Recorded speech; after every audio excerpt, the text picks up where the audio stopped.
Hello and welcome to Crack Academy. My name is Shashank Roy और शुरू करते हैं आज का टॉपिक। आपने कभी सोचा है इजराइल और चाइना के बीच में क्या रिलेशन है?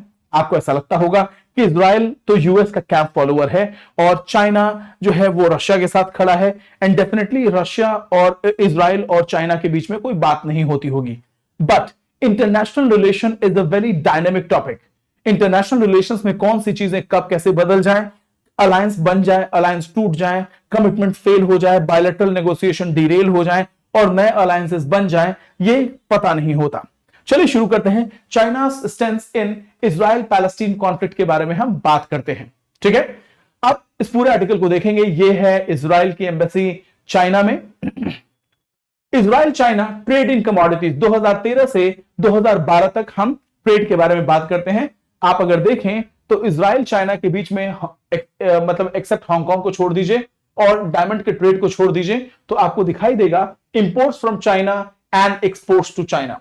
बट ऑब्वियसली चाइना एक बड़ी कंट्री है तो चाइना से जो एक्सपोर्ट है इजराइल को वो ज्यादा है। एक्सपोर्ट टू चाइना, इजराइल का जो चाइना को एक्सपोर्ट है वो कम है, बट इंपोर्ट चाइना से बहुत ज्यादा है और ये लगातार बढ़ता चला जा रहा है बिलियन डॉलर्स में।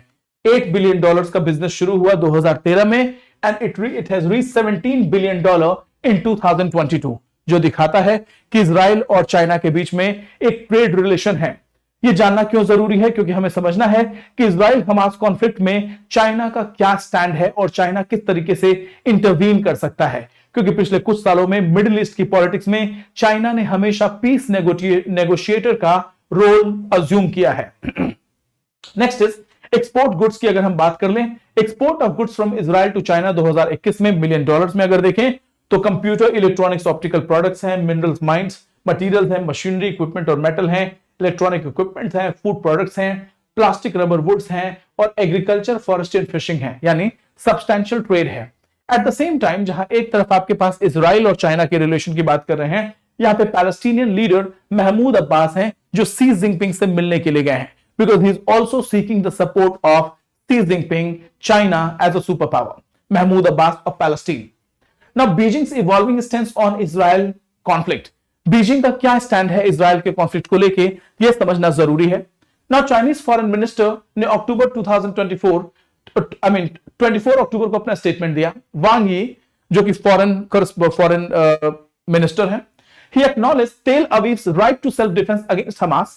And he also emphasized adherence to international humanitarian law and protection of civilians. यानी कि एक तीर से दो शिकार। Here, China did a very balancing act.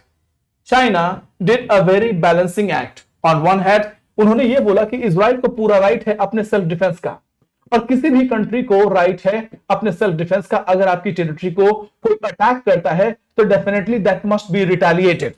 But at the same time attack की आड़ में you should not compromise with the lives of civilians. ये भी बात कही। इसका मतलब यह है कि चाइना का इजराइल और हमास के में जो स्टैंड लिया गया वो एम्बिगुअस था, एम्बिगुअस स्टेटमेंट था, क्योंकि चाइना कोई भी शार्प रिएक्शन नहीं देना चाहता था। Now previous criticism by Beijing, इसके पहले अक्टूबर 14 को बीजिंग ने क्या कहा?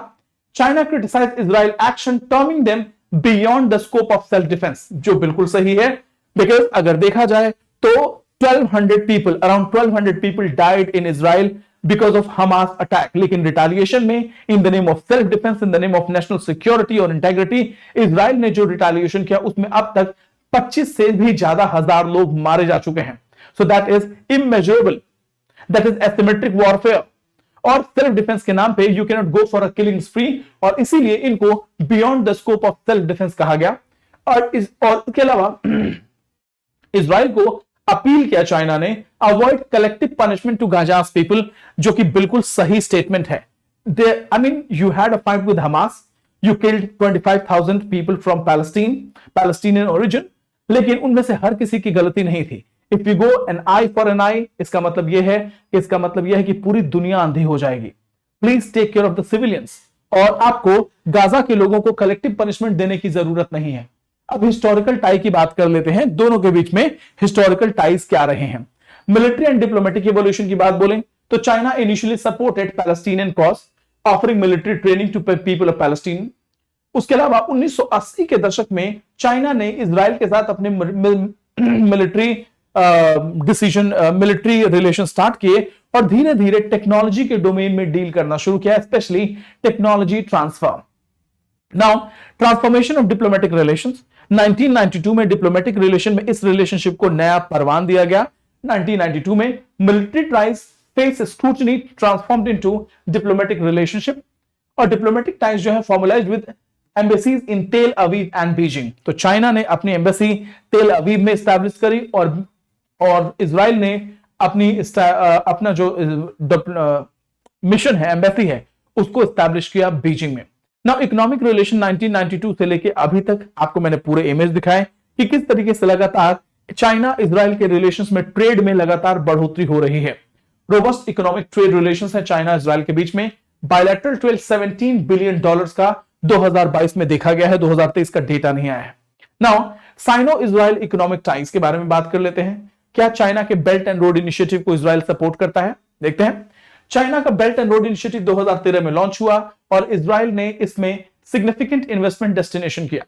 चाइना ने $12 बिलियन इजराइल के कंस्ट्रक्शन प्रोजेक्ट में इन्वेस्ट किया है 2005 से लेकर 2018 तक। इसका मतलब यह है that it's not only India which is all weather friend of Israel, Israel is having substantial relationship with China. अगर चाइना के साथ कोई कॉन्फ्लिक्ट होता है तो क्वेश्चन यह है कि क्या इजराइल इंडिया के साथ खड़ा होगा या चाइना के साथ खड़ा होगा। नाउ ट्रेड डायनेमिक्स की बात बोले तो इंडिया इजराइल चाइना ट्रेड जो है सिग्निफिकेंटली लगभग $13 बिलियन तक पहुंच चुके हैं एंड चाइना इजराइल का थर्ड लार्जेस्ट ट्रेडिंग पार्टनर है। Now economic relationship are much more stronger than anything. Third largest trading partner China है इजराइल का। और अब चलते हैं China strength on Israel Palestine conflict. Israel Palestine conflict में China ने क्या कहा है? चाइना ने अपने पैलेस्टीन के इंडिपेंडेंस क्लेम को 1950 से ही हमेशा सपोर्ट किया है और सीज फायर और टू स्टेट सॉल्यूशन के बारे में अपनी बातें कही हैं and so does India. India ने भी टू स्टेट सॉल्यूशंस को अपना सपोर्ट दिया है, टू स्टेट सॉल्यूशंस को सपोर्ट दिया है। Now recent action post Hamas attack क्या हुआ है? चाइना ने क्या अपना स्टैंडर्ड चेंज किया है, स्टेंस चेंज किया है? China sends envoy to middle east nation but avoid Israel and Palestine. Israel and Palestine के मैटर में डायरेक्टली इंटरवीन करने से चाइना ने मना किया है। उसके अलावा यूएस लेड यूएन प्रपोजल जो कि Arab backed proposal for humanitarian truce promote करता है, उसमें भी चाइना ने वीटो का पावर यूज किया। चाइना यूएस और यूनाइटेड नेशन के द्वारा जो प्रपोजल दिए गए जो अरब बैक्ड प्रपोजल को सपोर्ट करता है ह्यूमैनिटेरियन ट्रूस के लिए, उसमें भी चाइना ने वीटो का यूज किया। ठीक है, सो क्रिटिसिज्म क्या है और चेंज इन स्टैंड। अब चाइना के इस स्टैंड को कैसे क्रिटिसाइज किया जा रहा है? इनिशियली इसराइल के एक्शन को क्रिटिसाइज किया, लेकिन बाद में उसको बियॉन्ड सेल्फ डिफेंस के बारे में बोला कि इजराइल का पूरा हक है कि वो अपने सेल्फ डिफेंस को इंश्योर कर सके। कोई भी आपकी कंट्री पे अटैक करेगा तो definitely you will do retaliate in self defence, लेकिन वो सेल्फ इजराइल का जो लेवल ऑफ अटैक है वो सेल्फ डिफेंस के बहुत बाहर की चीज है। तो इस पूरी घटना में चाइना ने इजराइल को इनिशियली क्रिटिसाइज किया और reaffirms Israel right to self defence after Hamas attack, लेकिन एट द सेम टाइम यह भी कहा कि इजराइल को कोई राइट नहीं है कि वो एक कलेक्टिव पनिशमेंट दे गाजा के लोगों को। अच्छा, वो कौन कौन सी चीजें हैं जो चाइना के स्टैंड को चेंज कर रही हैं? पहला है Uyghur issues connection. China stands linked to Mahmoud Abbas support for China's treatment of Uyghur. Abbas defends China's action in Xinjiang against western accusation. तो यहां पे हमें देखा जाए कि एक बहुत ही टाइट रोप वॉकिंग करनी पड़ती है, यानी आपको बैलेंसिंग एक्ट करना पड़ता है जब इंटरनेशनल रिलेशंस की बारी आती है। अब देखना यह है कि चाइना के ऊपर ह्यूमन राइट वायलेशंस के एलिगेशंस लगे हैं उइघर मुस्लिम्स के अगेंस्ट में। कहा जा रहा है कि चाइना के कंसंट्रेशन कैंप में लगभग 10 लाख उइघर मुस्लिम्स को इंडोक्ट्रिनेट किया जा रहा है, उनको ब्रेन वॉश किया जा रहा है और ह्यूमन राइट वायलेशंस की घटनाएं लगातार आ रही हैं। यूएस और यूरोपियन कंट्रीज ने लगातार क्रिटिसाइज किया है, बट पैलेस्टीन ने कभी भी चाइना को क्रिटिसाइज नहीं किया। Palestine and Mahmoud Abbas always supported China's and appreciated China's action. Now और इसी के लिए जो है चाइना ने कभी भी स्ट्रेट अवे पैलेस्टीन को क्रिटिसाइज नहीं किया and always supported. Now opposition to US support for Israel, China जहां एक तरफ अपने उइघर मुस्लिम्स वाले इश्यू को लेकर सेंसिटिव है, वहीं दूसरी तरफ यूएस का जो इजराइल को सपोर्ट है उसको चाइना क्रिटिसाइज करता है। चाइना यूएस को कंडेम्स करता है कि इजराइल को किस तरीके से आपने सपोर्ट किया है। Instead of criticizing and instead of controlling, instead of criticizing and instead of controlling the aggression of Israel, आपने आग में घी डालने का काम किया है। ग्लोबल टाइम ने अक्यूज किया है कि US of being stained with the blood of innocent civilian, यानी जिस तरीके से जो बाइडेन एडमिनिस्ट्रेशन ने एक वर्ड भी नहीं बोला इजराइल के अगेंस्ट में और इजराइल को कंट्रोल करने के लिए एक कदम भी नहीं उठाए, वो दिखाता है कि यूएस गवर्नमेंट के हाथ जो गाजा पैलेस्टीन के इनोसेंट लोग हैं उनके खून से रंगे हुए हैं और उसमें कोई डाउट नहीं है। नाउ चाइना करंट सिचुएशन क्या है यूनाइटेड नेशन में? China role in UN security council, China is heading UN security council, permanent member है, क्लोज डोर डेलिब्रेशन चल रहे हैं इजराइल हमास वॉर को लेके, और पर्पस यह है कि एक सीज फायर जो है वो नेगोशिएट किया जाए, लेकिन आउटकम जो है अभी अनसर्टेन है on Israel siege of Gaza. क्या क्वेश्चन ये है कि जिस तरीके से रशिया यूक्रेन की टेरिटरी को लौटाने के लिए तैयार नहीं है, क्या इजराइल गाजा एरिया को छोड़ेगा? क्योंकि अभी उस पे जो है वो कंट्रोल करके बैठा हुआ है, पूरी अटैक पूरे डिस्ट्रक्शन हो रहे हैं, तो ये आगे आने पे ही पता चलेगा। But this is what in this article मेरा पर्पस ये था कि आपको मैं समझाऊं कि हमने कभी इजराइल चाइना के रिलेशंस के बारे में बात नहीं किया है। इंटरनेशनल रिलेशंस मैंने बोला कि बहुत ही डायनेमिक सब्जेक्ट है और आपको समझना पड़ेगा कि एक कंट्री दूसरी कंट्री के साथ कैसे जुड़ी हुई है।